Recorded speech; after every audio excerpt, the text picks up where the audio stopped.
20. septembril käesoleval aastal toimunud Riigikogu valimistel avaldas rahvas selget toetust uuendusmeelsetele poliitilistele jõududele. See, et Mart sai peaministriks, oli tollal umbes niimoodi, kui üks matkaseltskond sõidab koos autoga ja ütleb, et ole sina roolis. Mina olen ikka suhteliselt vana mees, mina olen terves 32 aastat vana juba, aga teised olid veel nooremad. Me pidasime ennast mingisuguse missiooni kandjateks.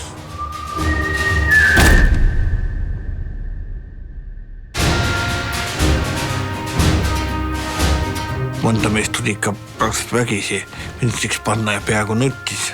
Eriti Kaido Kavak, et kampsun ära võeti ja öeldi, et sille saab tagasi siis, kui ministriametist lahti saab ja oseti pitsaks selga. Võin kaasa. Aitäh. Ja kui ma nüüd pidin sealt peaministri kabinetist sisse astuma ja seal oli kohe sekretär laua taha, siis ma saan midagi pihta hakata. Mul oli palju lihtsam minna Justiitsministeeriumisse, kus ma olin lihtsalt mees metsast, keda juristid ei tundnud. Keegi ei teadnud umbes, kuhu mind istuma panna või kas mulle on autot vaja anda. Ega meil ei olnud seda rõõmu kauaks. Telefon hakkas kohe laua peal röökima ja kohe helistati kuskilt pulla peal häädati ja öeldi, et see on jäägid mingisuguse kibuvitsapaadi tühjaks lastud ja et metsa laipu täis. Pommiähvarduste ja plahvatuste jada on pikk ja katkematu. Ole aga märke sellest, et võimud suudaksid kuritegevust ohjeldada. No ütleme, et Eesti oli vaevalt riik.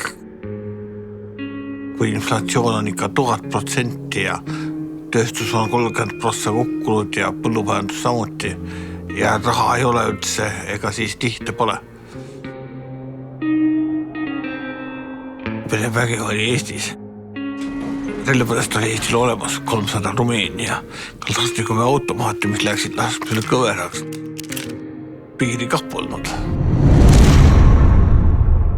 Selle jaoks, mida oli vaja hakata tegema, selle jaoks ei olnud mitte kellegi kogemusi. See, mis me teha kavatsesime, oli ikka nii hirmus, et see arvatavasti pidi lõppega 3 kuuga lihtsalt otsa. Все время пенсионер грабит. Сейчас оружие. Куда на улице девать деньги? Она получает по 15-20 тысяч. А я третий день не кушаю. Te olete sotsiaalminister praegu. Vastupidi. Mina püüan teile just juurde anda. Ma ju sellega tegelikult juurde. Kõik see raha, mis vähe on võimalik antakse sotsiaalile, seda raha on lihtsalt vähe. Hind oli see, et arvutus korraga kõikide pensionäride, põllumeeste, kõikide haiglate, kultuuriasutuste vaenlaseks. Selle ka kingituse, mis meile taheti anda, ka selle võttis ära, et tal on palk väike. Kes võttis ära? No Laar. Kas teile Laar ei meeldi? Ei meeldi. Kõik said tollal haiget, sest lihtsalt see auk oli nii suur, mis üheks hetkeks tekkis. Me tegime väga palju asju puhtalt omapäi ja listi vastupidi kõigil nõuannetele. Narva mäss ja referendum ja üldse Vene vähemuse teemad olid muidugi väga teravalt esil. Tehased teadsid, et need lähevad pankrotti, lasevad kõik töölised lahti. Nad võtsid pajad ja panid kaasa ja hakkasid neid kokku taguma ja peamistel pidi minema olukorda lahendama. Ma saan aru, et kas peamistel on autoriteeti või ei ole. Et ma tulesin autost välja ja hakkasin otse minema läbi selle rahvapassi. Samal ajal käis meie poolt meeletu rahvusvaheline surve. Seda nii Venevägede väljaviimise osas kui ka meie inimõiguste ja kodakondsuspoliitika kaitsmise osas.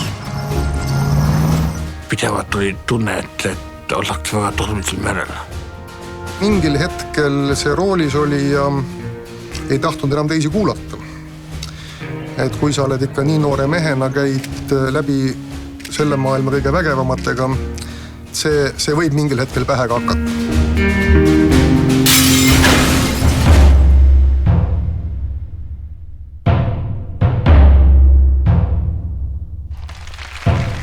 See on tegelikult nii valus teema isegi nüüd aastakümneid hiljem, et me ei ole siiamaani nagu rääkinud sellest asjast nagu lahtise suuga, et mis siis tegelikult juhtus ja mis toimus. Iga kakkelushamade vahel on alati pürgos võit. See vastastikuse umbusalluse ja foobiate asi kasvas nagu lumepall. Üks jõud kukkus ära, teine kukkus ära ja siis lõpuks ei oleks suurt liiga palju alles jäänud. Ja siis lasti verd juba niimoodi lõpuni, et kes keda ja... Eks see kõik suur rock'n'roll oli algusest peale, nii nagu kogu see valitsuski.